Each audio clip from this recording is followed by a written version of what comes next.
नमस्कार। बहुत ही सुंदर सा प्यारा सा भोले बाबा के गाना लेके आयल बनी जा। होली के गीत है, सुनी जा।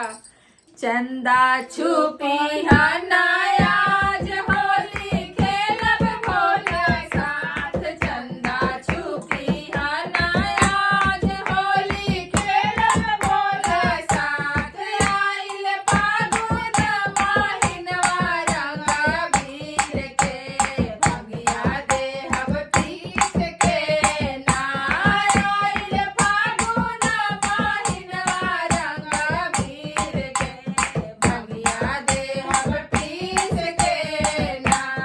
टीका पेन्हब अपने माथ रौरी बिंदिया लेहब साथ। टीका पेन्हब अपने माथ रौरी बिंदिया लेहब साथ। घूंघट डाली होली खेलब भोला साथ में भंगिया देहब पीस के ना। घूंघट डाली होली खेलब भोला साथ में भंगिया देहब पीस के ना।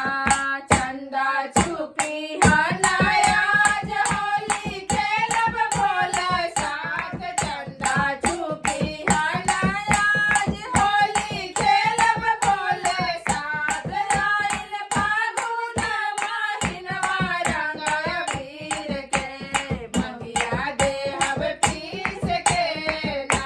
आइल फागुन महिनवा रंग अबीर के भंगिया देहब पीस के ना। नथिया पेन्हब अपने नाक, झुमका पेन्हब अपने कान। नथिया पेन्हब अपने नाक, झुमका पेन्हब अपने कान। घूंघट डाली होली खेलब भोला साथ में भंगिया देहब पीस के ना। घूंघट डाली होली खेलब भोला साथ में भंगिया देहब पीस के ना। चंदा छुपी हनायाज होली खेलब भोले साथ। चंदा छुपी हनायाज होली खेलब भोले साथ। आइल फागुन महिनवा रंग अबीर के भंगिया देहब पीस के ना। आइल फागुन महिनवा रंग अबीर के भंगिया देहब पीस के ना।